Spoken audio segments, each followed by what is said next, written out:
answer to, and that is the availability of Chris Paul moving forward. So rather than looking ahead, I ask you about what you saw this evening of all the many topics that we could cover, whether it's Golden State's offensive possessions, the poor shooting from Houston and still winning. What to you was the most interesting part of this game? The most interesting part of this game is the no-show by Kevin Durant when it really counted. He's made one field goal in the last two fourth quarters. I know he's had a few free throws. I'm not trying to sit up there and knock that. But this is a 6'11 guy with a 7'6 wingspan who has a handle, a jump shot, and is universally recognized as one of the top 3 players on the planet Earth. And this guy, who has a mismatch no matter who is guarding him, somehow, some way can't seem to do what he always does, which is score the ball. 9 for 24 shooting in Game 4.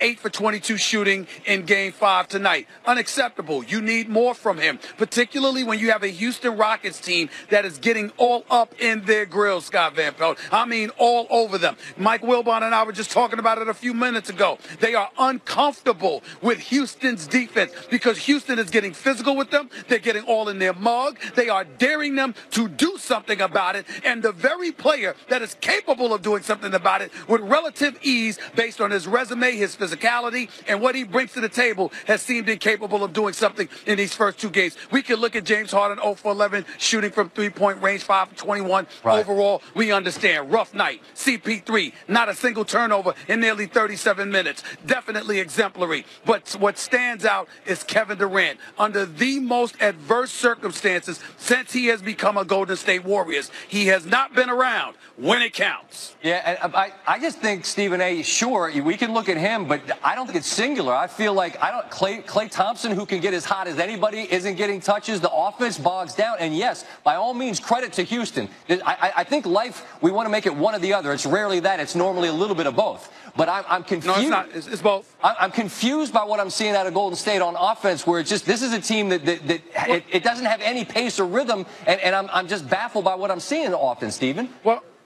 Well, actually, Scott, think about this. Take a step back. Close your eyes for just a second and think about this. How many times have we seen Klay Thompson absolutely explode one game and then he's nowhere to be found another game because they weren't getting him the ball enough? I guess you could look at Steve Kerr. He is the coach. You have the power to prioritize getting this guy the ball, particularly when he's clearly your best shooter on a night. The Houston Rockets defense turned Steph Curry into a 2-point scorer. They wouldn't give up the 3. They got all up in his mug. Kevin Durant clearly wasn't making shots the way we're accustomed to seeing him make. But Klay Thompson was. He hit 8 of his first 13 shots. Fourth quarter come around. There were minutes upon minutes at a time. They weren't even looking in his direction, which made absolutely no sense whatsoever. So you're absolutely right. It's not one thing. It's a few of those things. I'm just telling you, to answer your first question directly, what was most glaring to me.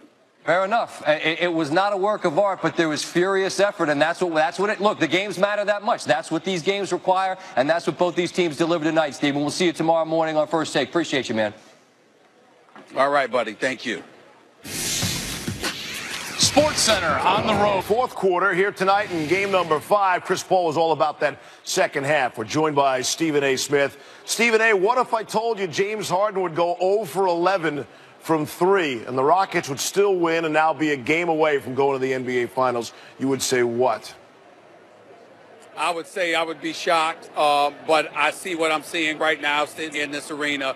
This crowd was electric. The team responded when they had to. CP3, 18 of his 20 points in the second half. 2 big-time three-pointers to really light a spark under this team. Eric Gordon, a couple of big-time threes as well.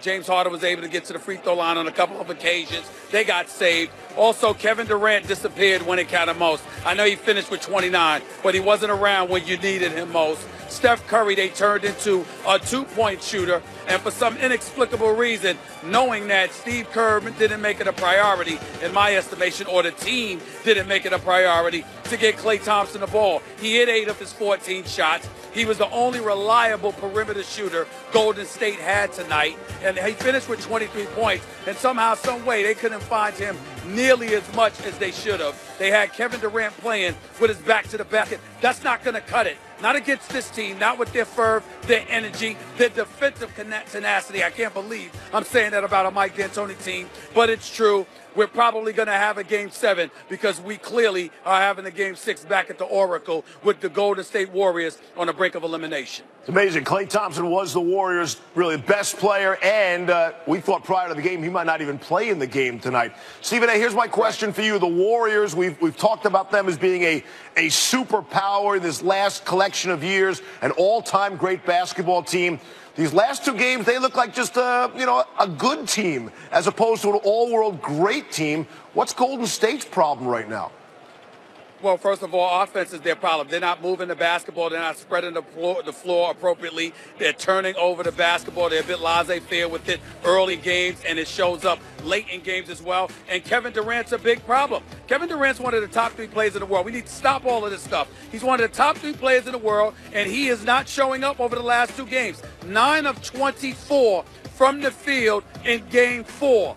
8 of 22 tonight. That's not Kevin Durant. He was averaging 37.5 the first 2 games on 55% shooting. You departed from Oklahoma City to show up in Golden State for a moment like this. If you think about it, this is the first adverse circumstance he has faced. It wasn't nothing that existed last year. They ran through everybody in the playoffs. The first 2 rounds, they did the same thing. This is the first level of adversity that he has faced as a Golden State Warrior, especially with Steph Curry not on his A game because they've turned him into a 2-point shooter for the most part. You're expecting the 6'11", 7'6" wingspan of Kevin Durant to step up and take advantage of every mismatch that's available. No matter what you put on him, it's a mismatch. And somehow, some way, over the last 2 games, he has struggled when it has counted. I don't care about the numbers. I'm talking about when it counts. You're looking for him, and you can't find him.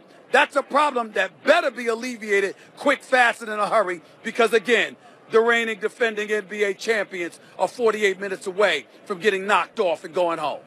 With the win tonight by the Rockets, Stephen A., at least they have guaranteed themselves, worst-case scenario, a Game 7 at home.